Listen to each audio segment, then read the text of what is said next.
Varahi silks మన నెల్లూరులో September 25వ తారీఖున గొప్ప ప్రారంభం. ఎన్ని కట్టలు ఎక్కడ కొట్టేశావు?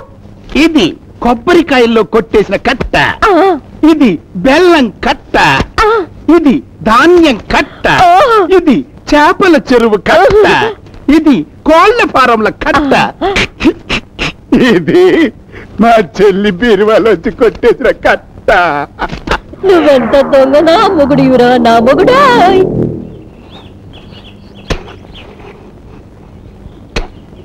ఏమనుకోకే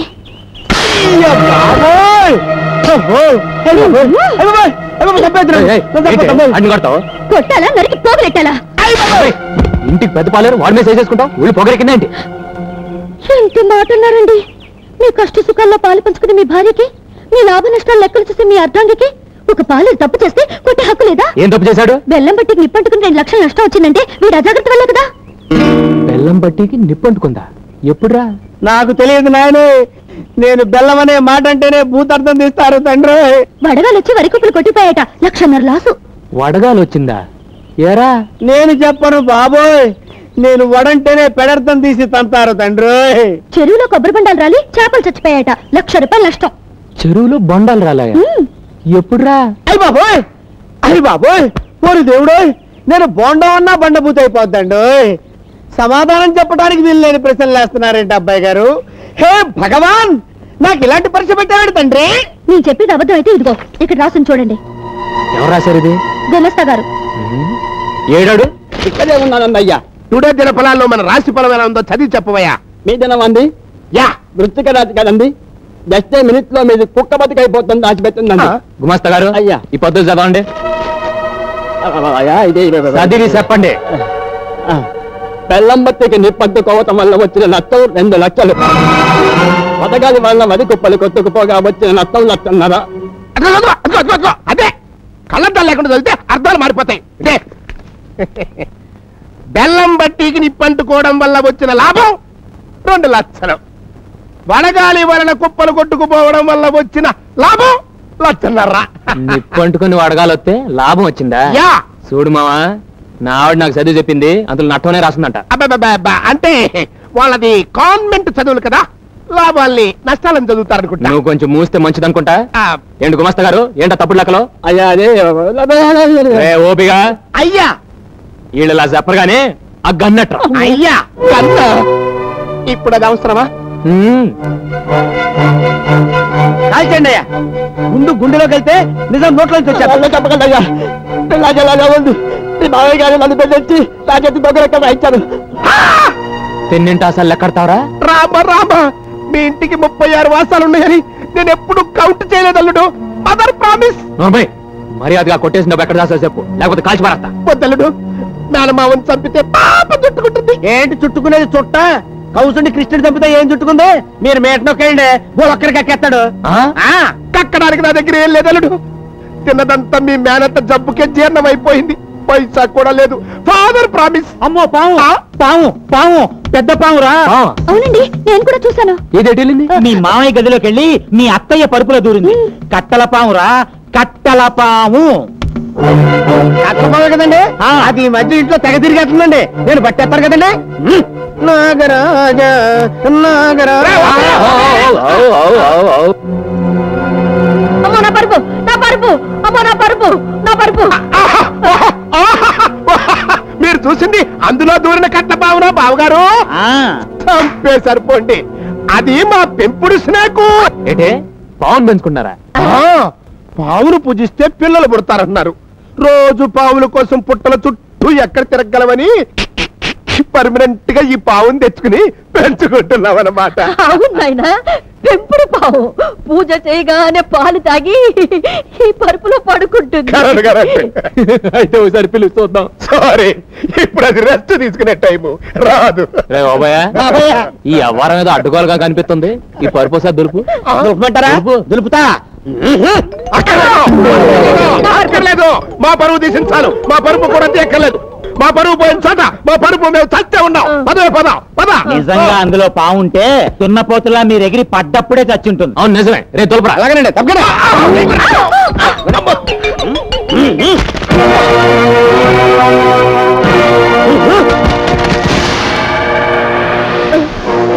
చూసావురా ఎన్ని నోట్ల కట్టల పాములున్నాయో. అమ్మ దొంగ నా మావయ్య, నన్నే మోసం చేస్తావా? ఏమండి, ఆయన మోసం చేసింది మిమ్మల్ని కదండి, దేవత లాంటి మీ అమ్మగారిని, ఆవిడ నమ్మకాన్ని.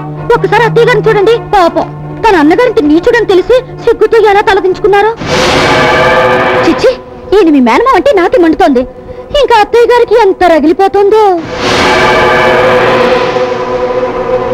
మా అమ్మకు తోడబుట్టినాడు కనుక ఎంత ద్రోహం చేసినా ప్రాణాలు రోజులు పెడతాను. రే బాబాయ్, బాబాయ్ రేపటి నుంచి వీళ్ళ శాత గోసీలు కట్టించి కూలీలతో పాటు పొలం పని చేసి. అలాగే. సారీ అల్లుడు, మేము ఆ పనులు చేయలేం. హలో మాస్టర్, మిమ్మల్ని 3 పూట్ల ఎరగదని మీ చేత పనులు చేయించే పూచి నాది. మీరు ఆ విషయం మర్చిపోయి హ్యాపీగా ఉండండి. అబ్బాయి గారు ఇదిగోండి డబ్బు. అమ్మకిచ్చి బీరాలు పెట్టమను. ఏమండి, ఇంత డబ్బు మీ అమ్మగారు బీరువాలో పెడతారా?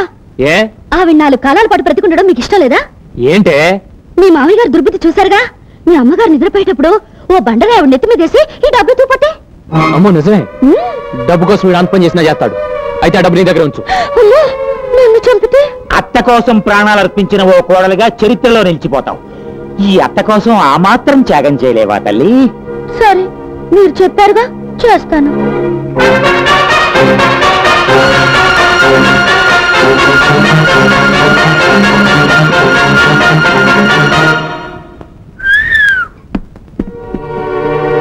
ఏదో కంచు కంచు అనుకున్నాను కానండి, ఇది అల్లటప్ప కంచు కాదండి, మంచి పోత కంచు.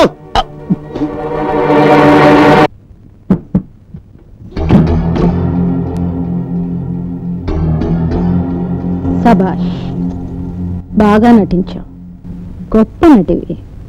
ఆ విషయం అందరికీ తెలుసు అత్తయ్య గారు, మీరే కాస్త ఆలస్యంగా తెలుసుకున్నారు. పిచ్చి తల్లి, నేను నీకంటే గొప్ప నటిని. నేను నటించడం మొదలుపెట్టేసరికి నువ్వు ఇంకా పుట్టలేదు అని అంటాననుకున్నావు కదూ? అనను, ఎందుకంటే ఆ మాత్రం తెలుసుకునే తెలివితేటలు నీకున్నాయని నాకు తెలుసు. కోడలు తెలివితేటలు మెచ్చుకునే అత్తగారు దొరకడం ఎంత అదృష్టం అని నేను మురిసిపోతున్నాను. ఇన్నాళ్ళకు ఎత్తుకు పైవెత్తు వేసే సమూచి దొరికిందని మీరు మురిసిపోతున్నారు కాదు? ఎత్తెంతో తెలుసుకోకుండా ఎగిరెగిరి పడితే మూతి పళ్ళు రాలిపోతాయి అని నేను చెప్పనమ్మా. రాలిపోయిన పళ్ళు కట్టించుకున్న అనుభవజ్ఞులు ఎదురుగా కనిపిస్తుంటే నాకు ఆ మాత్రం తెలీదా? ఈసారైనా కాస్త జాగ్రత్తగా ఉండండి నేను చెబుతున్నాను అత్తయ్య గారు. 20 ఏళ్ల కుర్రకుంకో కాబట్టి నోటికొచ్చిందల్లా వాగుతున్నావు. 60 ఏళ్ల అనుభవం ఉన్నదాన్ని కాబట్టి నేను నీలాగా వాగను. 60 ఏళ్ల వయసు అవగానే రిటైర్ అయ్యి మూల కూర్చుని 20 ఏళ్ల కుర్రకుంకకే పెత్తనం ఇచ్చేయాలంటానని తెలిసే వాగుండరు. ఇదిగో చూడమ్మా, నీకు తెలియదు ఒకటి ఉంది. ముందుగా చెప్పకపోతే కంగారు పడతామని జాలిపడి చెప్తున్నాను. సరిగ్గా 24 గంటల్లో, అంటే రేపు మధ్యాహ్నం 12 గంటల్లోగా ఆ పెట్టెని నీ చేత్తో నువ్వే నాకు అందిస్తావు. అలా అందుకోపోతే నా పేరు నాగమణి కాదు. మా పరువు బజారు పని చేయకు. అత్తగా కాదు, అమ్మగా అడుగుతున్నాను. ఈ ప్రయాణం అనుకో. ఏంటమ్మా, ఏమైంది? అమ్మాయి పుట్టింటికి వెళ్ళిపోతానంటుంది బాబు. ఏ ఇక్కడేం తక్కువైందని?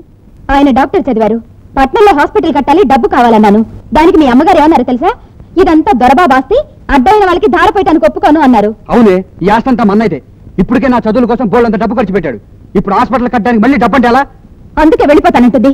మా నాన్నే గతి లేనాడు కాదు. నువ్వు ఇల్లు వదిలి వెళ్ళావంటే నేను ఊరి పోసుకుని చేస్తాను. అమ్మా ఏంట మాటలు? ఇప్పుడు నీ మూడుకో ఆసుపత్రి కట్టించాలి అంతేగా? రే ఎంత వద్దురా? 5-6 లక్షలు. సుధా, నిన్న నీకు ఇచ్చిన డబ్బట్రా. ఆలోచిస్తున్నావు ఏంటి? ఇల్లు బట్రా. వద్దులే బాబు, నువ్వు కష్టపడి సంపాదించిన డబ్బు పరాయి వాళ్ళకి ఎందుకు ఇవ్వాలని అమ్మాయి ఆలోచిస్తుంది కాబోలు. పరాయి వాళ్ళు ఎవరమ్మా? నా తమ్ముడికి ఎత్తున్నాను, కాదంటానికి ఇదెవరు? వెళ్ళి పట్రా.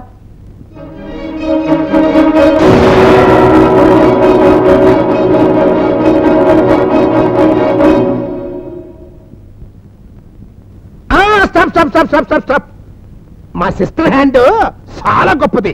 అత్తయ్యకి అమ్మ. అవునవును, అమ్మకి.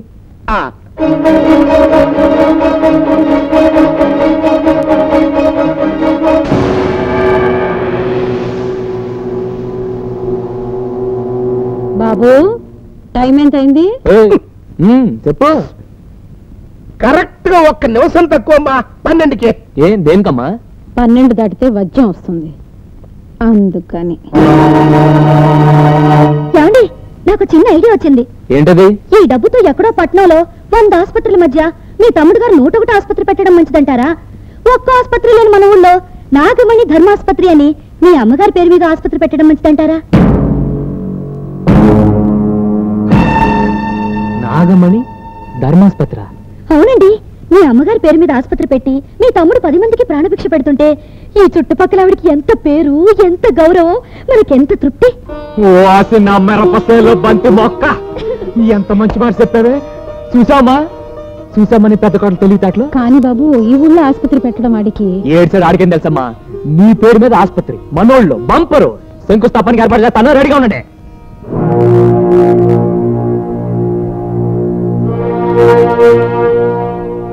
అందుకే మరి నేను కంచర్చించుకున్నది.